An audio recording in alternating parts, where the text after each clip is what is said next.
E então, pessoal, tudo bom? Vamos então iniciar essa aula 2, né? Na verdade, é a aula 1, segunda parte da aula 1, onde a gente vai falar sobre os fatos históricos de Rio das Ostras. Essa segunda parte da aula 1 é um complemento sobre a parte histórica de Rio das Ostras. Essa aula está toda montada em cima do documento que foi liberado no site do IBAMA, falando sobre os conhecimentos gerais de Rio das Ostras. Essa aula está sendo oferecida pelo curso somatório e é complemento do nosso curso presencial. Se você gostar da aula aí que está assistindo no YouTube, não deixa de deixar um like não, porque vai ajudar muito no nosso trabalho. Vamos então à aula? Fatos históricos de Rio das Ostras. Eu construí para vocês aqui uma aula bem dinâmica, onde você já pode observar as diferentes fases, né, os diferentes fatos históricos que compõem a história de Rio das Ostras. Na aula 1, eu fiz uma análise por períodos. Mostrei o período colonial, o período imperial e o período republicano. Agora, eu vou acompanhar o documento do IBAMA que trabalha com fatos históricos. E eu vou tentar pegar cada fato e linkar com a história do seu período, para que a gente possa ter uma compreensão histórica mais significativa. Uma compreensão que não fique só na memorização, mas que a gente possa fazer, então, um relacionamento entre as diferentes fases e como que essas fases se relacionavam com a própria história do Brasil. Então, vamos inicializar aqui em 1630, quando ocorre a doação da Sesmaria para os jesuítas. E quem é que faz essa doação? É o Capitão Mor, governador Martim Corrêa de Sá. Isso acontece em 20 de novembro de 1630. O Capitão Mor, governador Martim Corrêa de Sá, ele, a partir da capitania de São Vicente, faz essa doação para os jesuítas. Antes da chegada dos jesuítas, quem habitava essas terras, a gente já tinha falado isso na aula 1, eram os índios tamoios e os índios goitacazes. E eles denominavam essas terras como Leripe, que segundo o documento do IBAMA, a tradução fica como lugar de ostra. Eu havia dito na aula 1 que seria ostra grande, mas aí é apenas uma forma de ver a tradução dessa palavra. Não entrando em debate nem discussão, vamos usar o que o documento do IBAMA coloca, porque esse é o documento oficial que vai ser cobrado na prova do concurso de 2019. Então, Leripe ou Seripe teria significado de lugar de ostra. Fazia parte das terras da Sesmaria, doada aos jesuítas, pelo Capitão Mor, né, governador Martim Corrêa de Sá. Foi delimitado 2 marcos de pedra que diziam de onde até aonde iria a Sesmaria. Esses marcos eles ficavam próximos ao mar porque era a partir da costa que se delimitava uma Sesmaria. Não havia muito bem uma delimitação final para o interior. A Sesmaria era doada com a metragem a partir da costa. E esses 2 marcos de pedra, interessante é que eles teriam, esses 2 marcos, segundo esse documento do IBAMA, a insígnia da Companhia de Jesus. Na cidade não há mais esses marcos e nem existe nenhum registro fotográfico ou registro em quadro, pintado que seja, que mostra esses 2 marcos de pedra com a insígnia da Companhia de Jesus. Se tivesse, seria muito interessante, né? Porque faria parte direto da nossa história. Aqui eu coloquei uma imagem mostrando a pregação dos jesuítas aos índios tamoios, tá? Vamos então agora para o século XVIII. Primeiras construções. Os jesuítas foram responsáveis, como vocês já sabem, pelas primeiras construções na região, como o Poço de Pedra do Largo da Nossa Senhora da Conceição, esse que está aí na imagem. Esse, na verdade, é uma réplica, né? Porque esse Poço de Pedras acabou sendo destruído na década de 90 e reconstruído, né, no início dos anos 2000, para que tivesse como ponto turístico, né, como patrimônio municipal, demonstrando a história da nossa cidade, tendo como herança o legado dos jesuítas. Outro marco, outra construção é a antiga igreja, né, e o cemitério. Os índios e escravos também deixaram suas marcas nas obras então erguidas. Após a expulsão dos jesuítas, já no século XVIII, 1759, né, a igreja foi terminada no final do século XVIII, como está dizendo aí, provavelmente por quem? Por 2 ordens religiosas que acabam substituindo os jesuítas na localidade, que foram os beneditinos e carmelitas. Então você pode observar que Rio das Ostras e a região próxima tem uma grande influência de ordens religiosas, né? Não só os jesuítas, mas também beneditinos e carmelitas estavam situados nessa região. A gente vai ver em outros momentos, né, que existem indícios da presença forte do clero aqui em Rio das Ostras. Continuando, vamos ao século XIX. No século XIX, né, Rio das Ostras é um próspero arraial. Eu até brinquei na aula presencial que isso é meio contraditório, né? Próspero e arraial parece que não combina. Arraial é um vilarejo, uma região muito pequena, com muito poucos habitantes. E o seu crescimento basicamente se dá ao redor da igreja e do Poço de Pedras. O importante você entender é que Rio das Ostras sempre foi um local de rota de tropeiro e comerciantes entre Rio de Janeiro, Niterói, né, com Campos e Macaé, principalmente. Passava-se então por Rio das Ostras, e Rio das Ostras acaba se desenvolvendo por ser esse caminho, essa rota de tropeiros e comerciantes. Existiam então aqui internatos masculino e feminino. Procurei, fiz uma pesquisa para saber exatamente qual era o local que esses internatos ficavam, mas não encontrei nenhuma resposta. E também o Grande Hotel. Também não existe relatos de onde seria este grande hotel do século XIX, né? Outro detalhe que chama muito a nossa atenção é o posto de polícia provincial. Para ter um posto de polícia provincial no século XIX, fiz algumas pesquisas sobre a história da polícia e da polícia provincial no Rio de Janeiro no século XIX, demonstra que Rio das Ostras era um local importante, era uma rota importante, por isso que se tinha um posto de polícia provincial. Ainda que não fosse um local propriamente próspero, as fazendas à volta, e principalmente a região de Barra de São João e Macaé, estes sim eram duas localidades bem desenvolvidas. Rio das Ostras fica no meio dessas duas localidades e acaba então se tornando um local importante de passagem. E por isso que tinha um posto de polícia provincial para vigiar essas rotas, né, de comerciantes, tropeiros, que certamente levavam bastante valores e mercadorias e produtos para esta região, para estas fazendas, para essas pessoas que viviam nessa região. A igreja e o Poço do Largo, com água pura que jorrava à beira-mar. Vamos continuar então. O documento cita a visita ilustre, né, principalmente da princesa Isabel, essa que está aí na imagem, e o conde Du, né, o seu esposo. Aí essa foto eles estão bem elegantes, né, mostrando toda a pompa da realeza, e eles tiveram aqui em Rio das Ostras, possivelmente numa viagem imperial a Quissamã. Essa viagem ela consta, né, em alguns registros que eu pude averiguar, e não consta propriamente que ela esteve em Rio das Ostras, mas como este era o local de passagem comum, é bem provável que essa citação seja verdadeira, né? Está no documento e a gente, se for feita uma pergunta, é claro que a gente vai responder, né, que houve a passagem da princesa Isabel e do conde Du no ano de 1868, em julho. Outra coisa que eu quero deixar para vocês é que em 1865 o Rio das Ostras já contava com a farmácia do Dr. Abreu. Pessoal, eu estou falando da segunda metade do século XIX.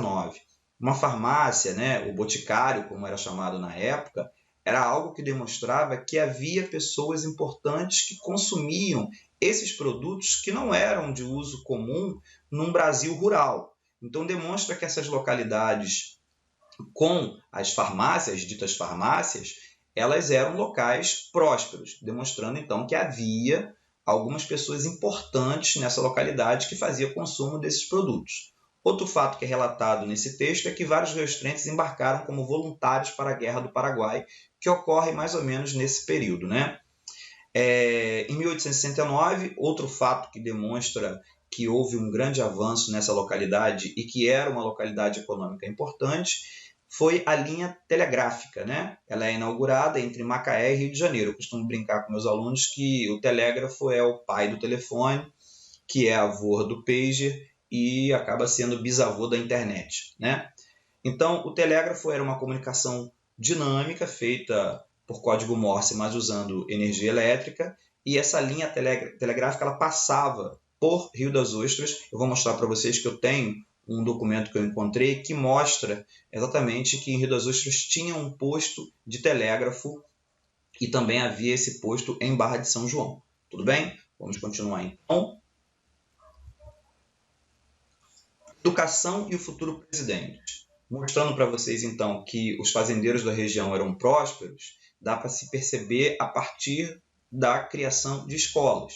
Em 1872 foram criados no território do atual Rio das Ostras 3 escolas públicas de instrução primária. 2 na sede do Arraial, aqui em Rio das Ostras, propriamente onde hoje é a área urbana, e uma em Itapebuçus. A escola masculina do Arraial foi regida por cerca de 20 anos pelo senhor Inácio Geraldo Matias Neto, e a escola feminina por sua esposa, Helena Leopoldina Xavier Neto. Certamente esse casal foi enviado para cá nesse período pelo governo imperial para fazer, para gerenciar essas escolas, uma masculina e outra feminina. Certamente porque havia filhos de fazendeiros que precisavam fazer seus ensinos primários.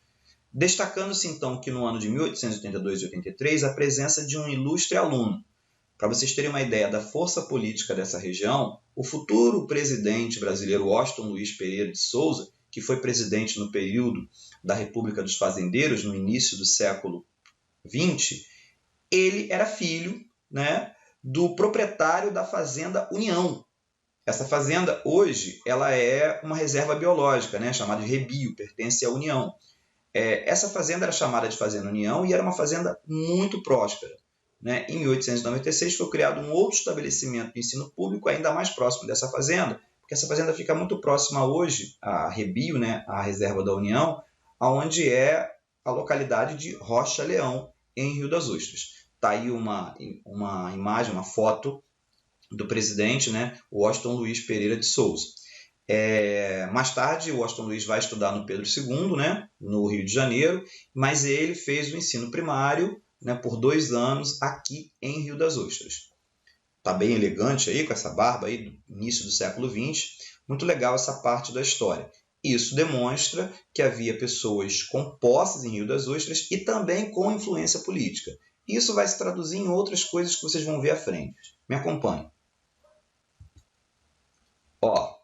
Fé. Alguns anos depois surgiu a Irmandade da Nossa Senhora da Conceição. Era muito comum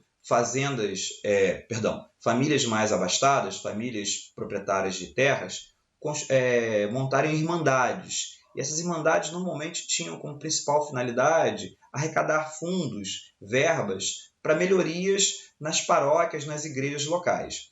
No caso da Irmandade Nossa Senhora da Conceição, ela era responsável pela provisão da capela de objetos do culto católico. E a partir do que as liberações de verbas pelo governo provincial tornaram-se mais frequentes. Se o governo provincial começou a liberar mais verbas, é porque essa irmandade tinha um certo peso político, tinha uma certa importância. Isso, mais uma vez, demonstra nas entrelinhas de que havia pessoas com posses e com importância política junto ao Império aqui na localidade de Rio das Ostras.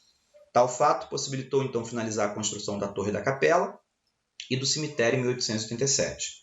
No final do século XIX, alcança destaque um outro culto, ao lado do culto principal, que era Nossa Senhora da Conceição, mas também começou um outro culto à veneração a Santo Antônio, incentivada por 2 famílias, a família Davi Pereira e a família Alves Moreira. Não há uma igreja em Rio das Ostras, nem em suas localidades, erguida a Santo Antônio. Pelo menos foi isso que eu averiguei. As igrejas na localidade, elas são basicamente erguidas a outros santos, principalmente a Nossa Senhora da Conceição. Tudo bem? Vamos continuar então. Segurança pública e estrada de ferro.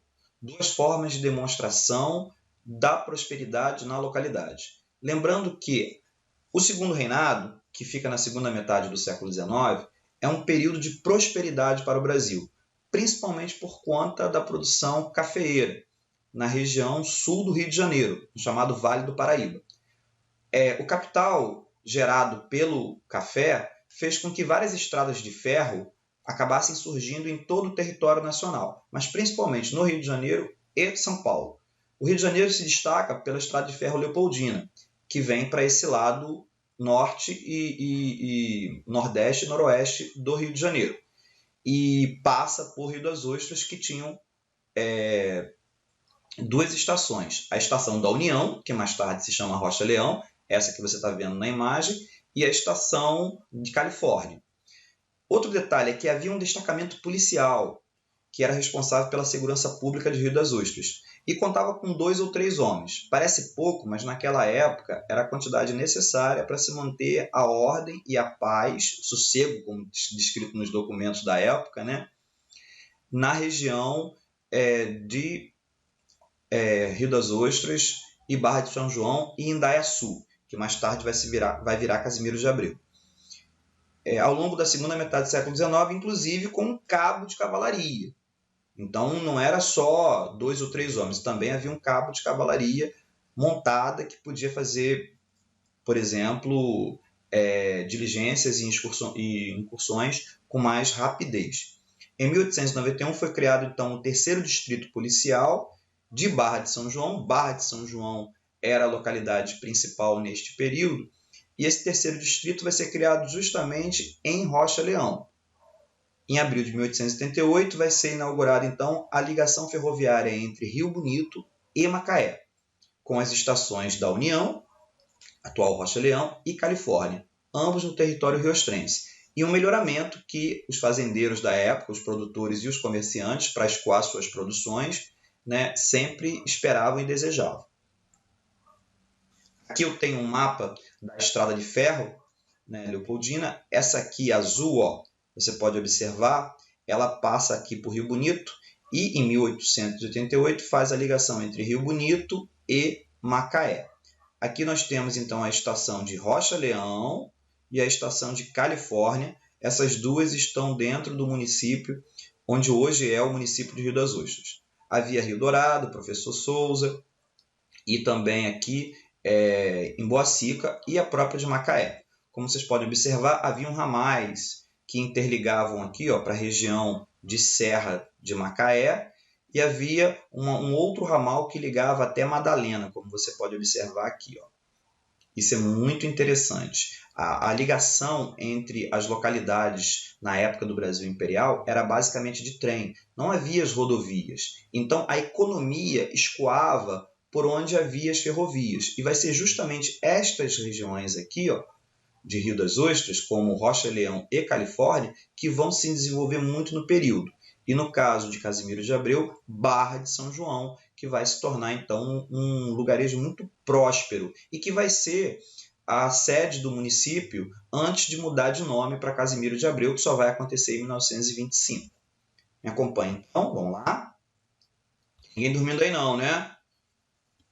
Desenvolvimento no início do século XX. No início do século XX, 2 políticos aqui na localidade de Rio das Ostras se destacam como representantes principais na Câmara Municipal de Barra de São João. Quem são esses 2 políticos? Eduardo José Martins e Pedro Vieira Rodrigues. O Pedro Vieira Rodrigues demonstram que havia uma forte influência aqui no arraial de Rio das Ostras por Rocha Leão, já que ele era um negociante lá em Rocha Leão e certamente ganhou dinheiro por conta do local de passagem da ferrovia, né? É de referir que nessa altura as localidades de Rocha Leão e Califórnia apresentavam um índice de crescimento igual ou mesmo superior ao do povoado Rio das Ostras. Isso está demonstrado aonde? Em 1912, no almanaque Lammert, relacionava Rocha Leão e Califórnia. Aqui eu encontrei uma imagem da antiga estação da Califórnia, a partir do estudo das estradas de ferro do Brasil. Então eu encontrei essa imagem da estação de Califórnia, da Estrada de Ferro Leopoldina, no Rio de Janeiro.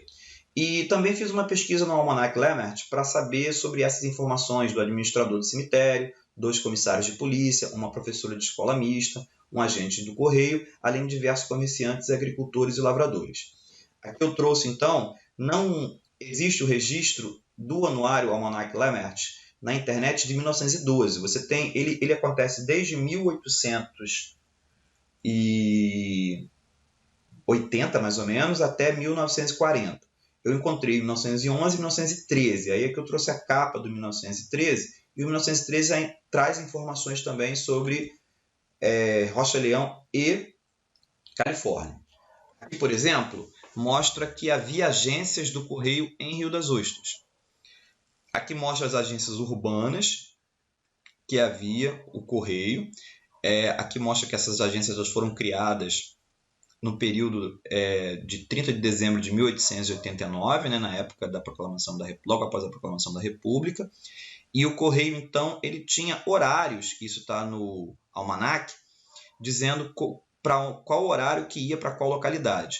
E aqui, então, está escrito que a partida do correio ele ocorria para Alcântara, Guaxindiba, Itambi, Porto das Caixas, né, expede-se diariamente às 4h45, né, 4 horas e 3/4, e 6h01 da manhã, expedindo-se também, bem de madrugadinha, né, expedindo-se também de tarde e para Alcântara de São Gonçalo. Então saía dois grupos que levavam as cartas, né, para essa região de Alcântara de São Gonçalo, e também esse grupo acabava seguindo para a aldeia de São Pedro, Araruama, Barra de São João, Boa Esperança, Cabo Frio, Califórnia, Campos Novos, Cesário Alvim, Iguaba Grande, Emboacica, Indaiaçu, que é onde atualmente está a sede do município de Casimiro de Abreu, Itaboraí, Itambi, Juturnaíba, que hoje é nome da lagoa, Lapa de Catavari, Pacheco, Ponte dos Leites, Porto das Caixas, Poço de Coutinhos, Rio Bonito, Rio dos Índios, Rio das Ostras.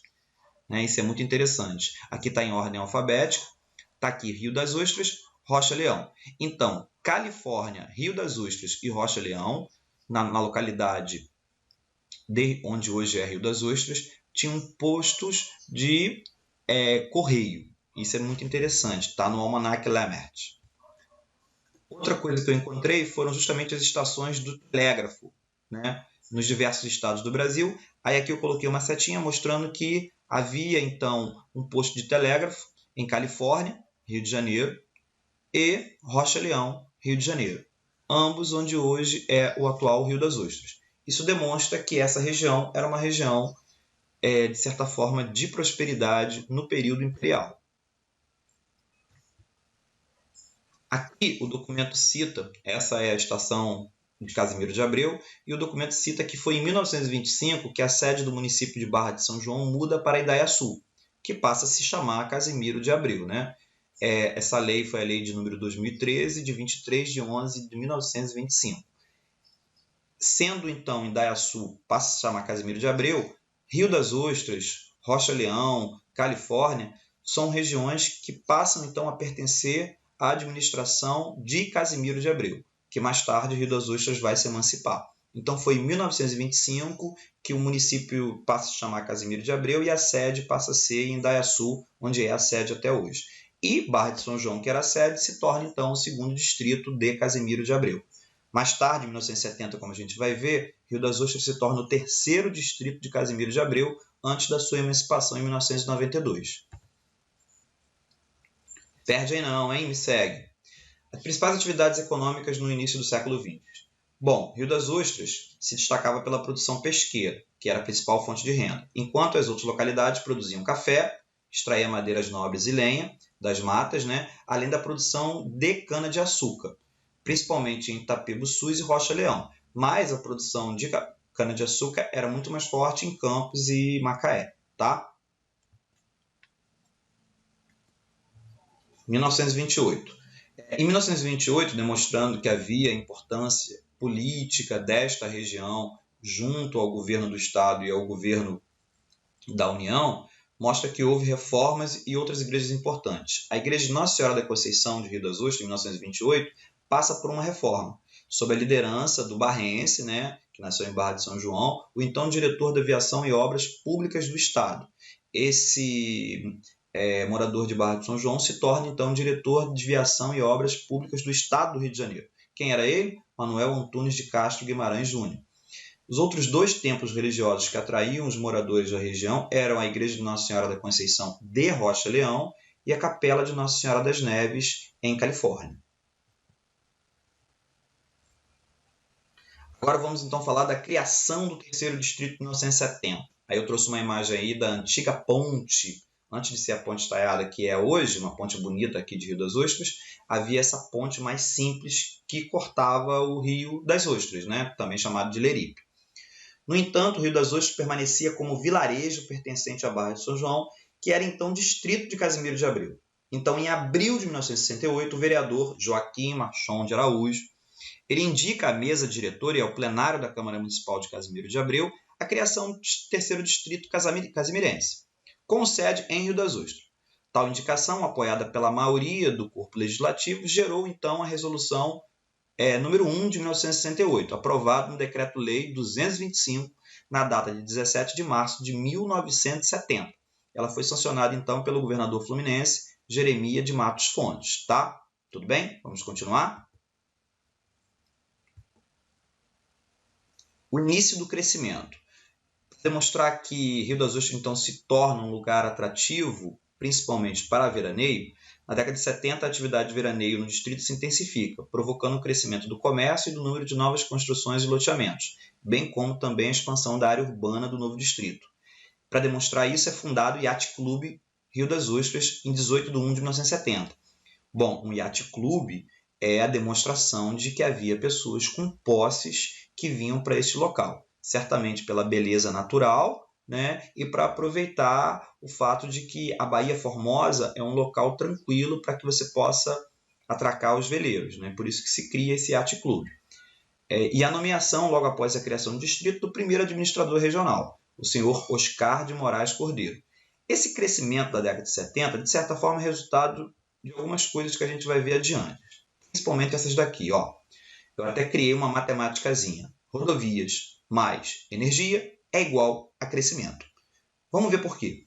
O processo de desenvolvimento local, que já se fazia sentir anteriormente com a criação da rodovia Amaral Peixoto, a RJ-106, ela é aberta na década de 40 e começa a ser pavimentada, ela não é totalmente pavimentada, mas ela começou a pavimentação nos anos 50, bem como também a realização de obras de saneamento na região.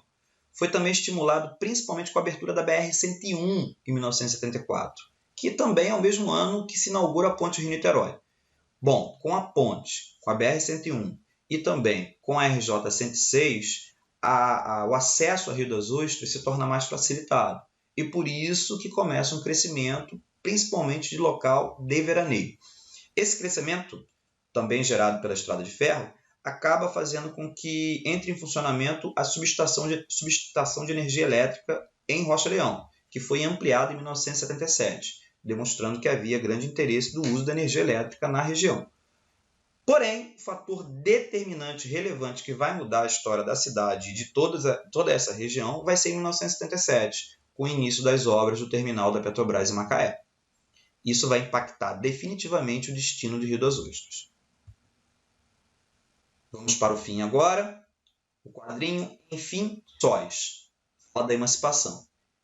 Em 13 de nove de 1991, pelo Decreto 66 de 91, de autoria da Comissão de Assuntos Municipais e Desenvolvimento Regional, o governador do Rio de Janeiro determinou a realização de um plebiscito para a criação do município de Rio das Ostras. Esse plebiscito, de 13 de nove de 1991, vai ser realizado no dia 24 de 11 de 1991. 95% dos 6.300 eleitores foram às urnas e aprovaram a medida que se materializou com a Lei 1984, do dia 10 de abril de 1992, que se constitui, então, o aniversário da cidade. Tá? É uma data comemorativa, como eu já falei em outra aula.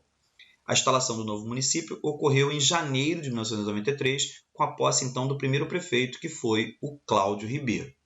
Isso é o que está demonstrado lá no documento do IBAMA. Espero ter contribuído aí com vocês para que vocês tenham um entendimento um pouco mais amplo e a aprendizagem da história de Rio das Ostras se torne mais significativa.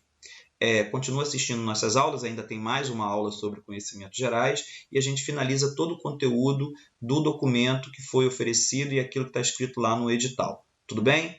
Muito obrigado pela sua participação aí, compartilha com todo mundo aí e boa sorte!